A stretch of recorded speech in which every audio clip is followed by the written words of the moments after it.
دوستو، آج ہم ابن انشا کی کہانیوں میں سے ایک کہانی اتفاق میں برکت ہے، اس کہانی کو دیکھیں گے۔ ایک بڑے میاں جنہوں نے اپنی زندگی میں بہت کچھ کمایا اور بنایا تھا، آخر بیمار ہوئے، مرض الموت میں گرفتار ہوئے۔ ان کو اور تو کچھ نہیں کوئی فکر تھی تو یہ کہ ان پانچوں بیٹوں کی آپس میں نہیں بنتی تھی، گاڑی کی پتلی بھی نہیں چھنتی تھی، لڑتے رہتے تھے، کبھی کسی بات پر اتفاق نہ ہوتا تھا، حالانکہ اتفاق میں بڑی برکت ہے۔ آخر انہوں نے بیٹوں پر اتحاد کی خوبیاں واضح کرنے کے لیے ایک ترکیب سوچی۔ ان کو اپنے پاس بلایا اور کہا، دیکھو اب میں کوئی دم کا مہمان ہوں، سب جا کر ایک ایک لکڑی لے آؤ۔ ایک نے کہا، لکڑی؟ آپ لکڑیوں کا کیا کریں گے؟ دوسرے نے آہستہ سے کہا، بڑے میاں کا دماغ خراب ہو رہا ہے، لکڑی نہیں، شاید ککڑی کہہ رہے ہیں، ککڑی کھانے کو جی چاہتا ہوگا۔ تیسرے نے کہا، نہیں، کچھ سردی ہے، شاید آگ جلانے کو لکڑیاں منگاتے ہوگے۔ چوتھے نے کہا، بابو جی کوئلے لائے؟ پانچویں نے کہا، نہیں، اپلے لاتا ہوں، وہ زیادہ اچھے رہے گے۔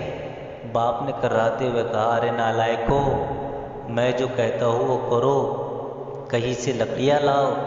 جنگل سے ایک بیٹے نے کہا، یہ بھی اچھی رہی۔ جنگل یہاں کہاں، اور محکمہ جنگلات والے لکڑی کہاں کاٹنے دیتے ہیں۔ دوسرے نے کہا، اپنے آپے میں نہیں ہے، بابو جی بک رہے ہیں، جنہوں نے کیا کیا کچھ۔ تیسرے نے کہا، بھائی لکڑیوں والی بات اپنوں کو سمجھ میں نہیں آئی۔ چوتھے نے کہا، بڑے میاں نے عمر بھر میں ایک ہی تو خواہش کی ہے، اسے پورا کرنے میں کیا حرج ہے۔ پانچویں نے کہا، اچھا میں جاتا ہوں، ٹال پر سے لکڑیاں لاتا ہوں۔ چنانچہ وہ ٹال پر گیا۔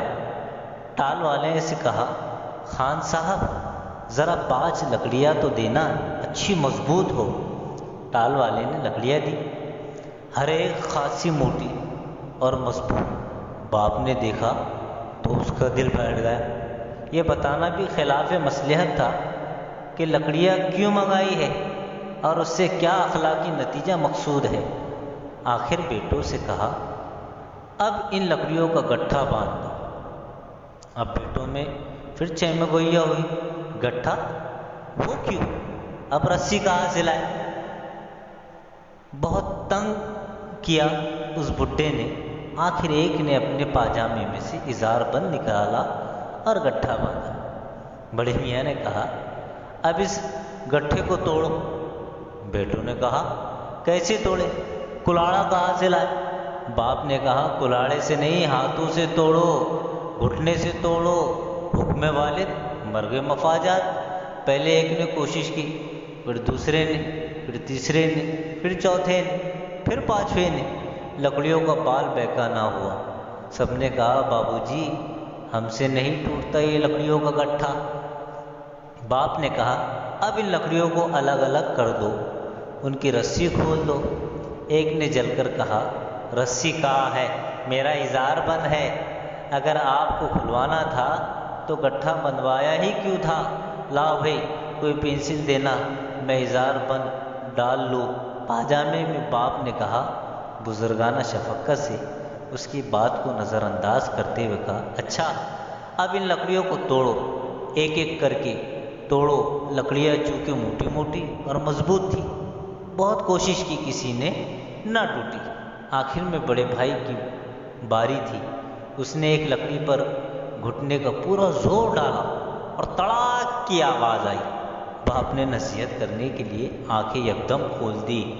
کیا دیکھتا ہے کہ بیٹا بے ہوش پڑا ہے، لکڑی سلامت پڑی ہے، آواز بیٹے کے گھٹنے کی ہڈی ٹوٹنے کی تھی۔ ایک لڑکے نے کہا، یہ بڈھا بہت جاہل ہے۔ دوسرے نے کہا، اڑیل، ضدی۔ تیسرے نے کہا، خوسڑ، سنکی، عقل سے پیدل، گھامڑ۔ چوتھے نے کہا، سارے بڈھے ایسے ہی ہوتے ہیں، کمبخت مرتا بھی نہیں۔ بڈھے نے اطمینان کا سانس لیا کہ بیٹوں میں کم از کم ایک بات تو اتفاق رائے ہوئی۔ اس کے بعد آنکھیں بند کی اور نہایت سکون سے جان دے دی۔